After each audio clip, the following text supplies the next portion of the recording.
Hello. Andy Burnham was the Mayor of Manchester for the past 10 years, and now he's the new UK Prime Minister. One of his biggest priorities has always been investing in the regions, particularly in the north of England. But what are his key policies when it comes to UK housing? What will be the effect on the UK property market? One of the biggest success stories in UK property over the past 10 years has been Manchester, partly driven by the policies of Andy Burnham. Most buyers who have invested here over 10 years ago have done really well. In this video, I'm going to look at the likely housing policies of Andy Burnham's new government and explain how these are going to be bad for expensive properties in London and the south and very good for low-cost affordable houses in the north. If you find this video useful, please tap the like button and subscribe to our channel. We release UK property investment videos every week, helping investors stay up to date with what's happening in the UK property market. Firstly, I'm going to explain the likely key policies of the Burnham government when it comes to residential property. Then I'm going to explain how each of these policies impacts investors and the rental property market in the UK. Who will be the winners and losers? Now, it's important to say that the government have not announced these policies, and these may not occur. Even if they do go down this route, these may not become active for several years.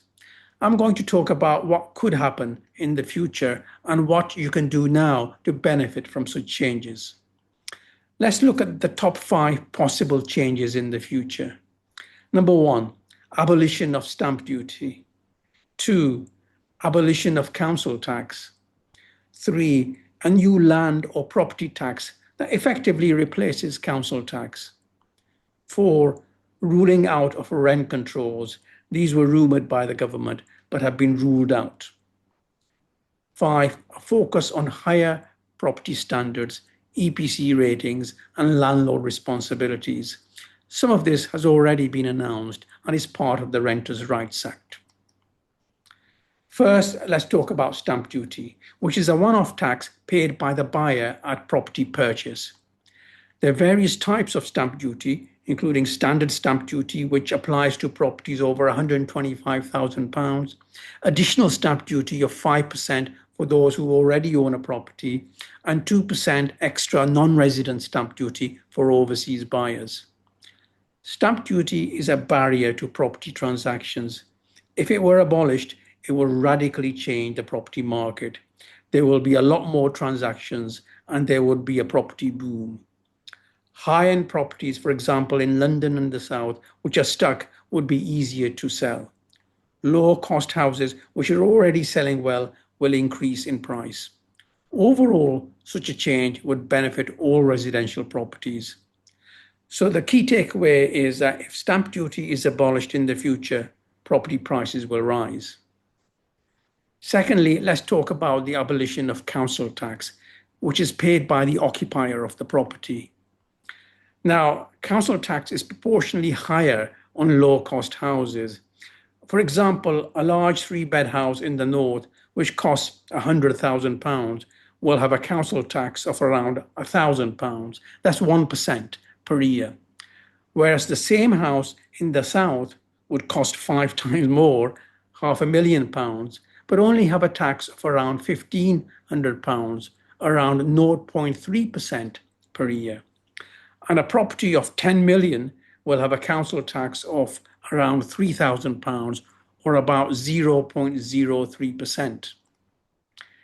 Now, with investment property, the council tax is paid by the tenant.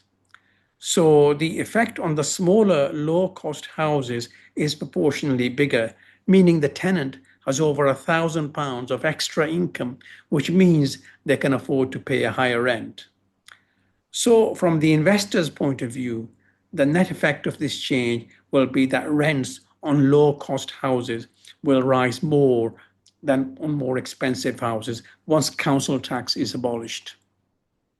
The third policy is introduction of a land tax, or more likely, a proportional property tax. This is the proposed replacement for council tax and is paid by the owner. Under one possible forecast, it could be around 0.48% of the property price per year.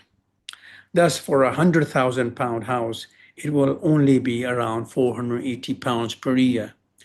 But for a £500,000 property in the south, it will be much higher at almost £2,500. And for the 10 million property, it will be £48,000 per year.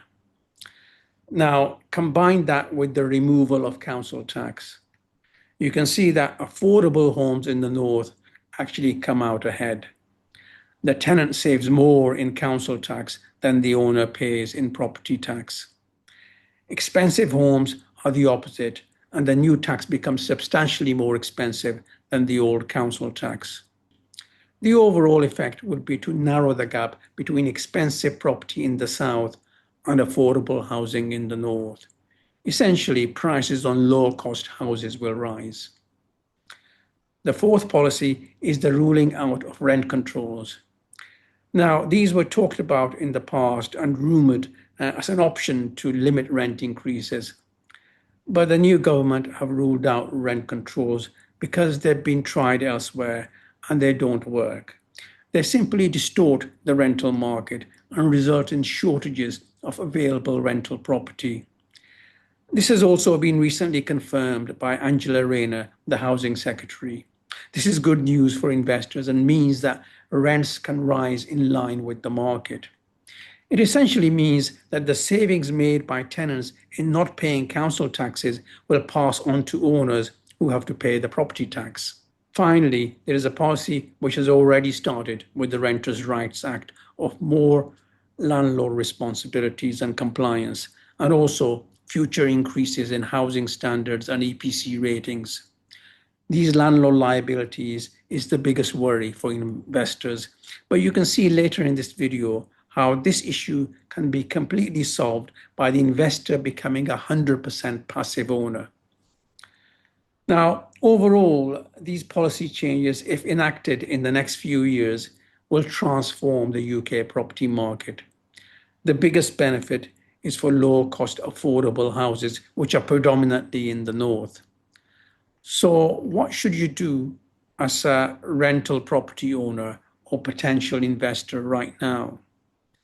If you own a low-cost rental property, then keep it.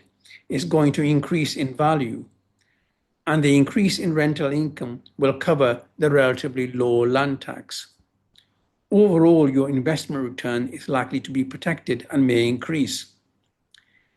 If you own expensive properties, then consider selling them and switching to low-cost freehold houses, particularly if the net yields you are getting after all costs are significantly lower than 7%.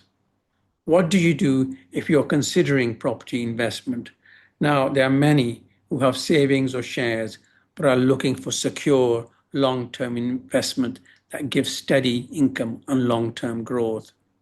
Well, you can see that buying low-cost, affordable property right now makes perfect sense. Now we're going to talk about that final issue of landlord liabilities. Most people don't want to become landlords. They don't want to do maintenance. They don't want tenant problems. They don't want legal responsibilities. And that's completely understandable. Traditionally, buying rental property has never been a passive investment, but today it can be. The approach we advocate is very simple. You purchase a property that has already been renovated, upgraded to EPCC, is legally compliant, and already producing income. Immediately after purchase, you lease it to a professional company, such as the sponsor of this video. The company becomes your tenant. Then they sublet the property to their own tenants. They handle the maintenance, they deal with compliance, they manage repairs, they take responsibility for tenant issues and the obligations created by the Renters' Rights Act. The investor simply receives an agreed net rent with no day-to-day involvement. Because the company manages a large portfolio, it can operate far more efficiently than an individual landlord. It keeps costs under control, pays the investor a fair rent, and still operates profitably. Low-cost, affordable houses have already proven themselves to be the strongest performing sectors of the UK property market. If some of these government policy changes become a reality, their outlook would become even better. Unlike shares or cash savings, property is a real, tangible asset that provides long-term security. People will always need somewhere to live. And if you can own that property through a genuinely passive structure, you remove the biggest obstacle that prevents many from investing in property in the first place. If you'd like to learn more about how this 100% passive investment model works, please watch the short message from our sponsor at the end. Thanks for watching.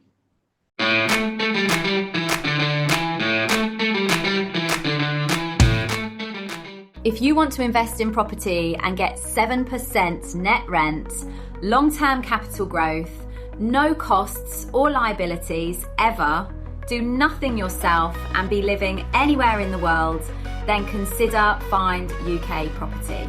They provide 100% passive investment solutions for long-term income from freehold properties starting at under 80k. You get a property that is affordable, fully renovated, already rented out, contractually guaranteed and productive from day one. You become the owner and rent it back to Find UK Property so that they become your tenants and look after all aspects of the property in a fully compliant way. You never need to deal with tenants, estate agents, or do any property maintenance or repairs, or pay for any costs. Find UK Property look after over 2,500 houses, all of which are sublet to their own tenants. And on average, they get more rent from their tenants than they have to pay the property owners. So that way they can cover all the property costs. Their solutions are great for those wanting to retire on pension type income or gradually build large property portfolios passively in a tax efficient manner. Please visit the website at findukproperty.com and speak to a consultant today.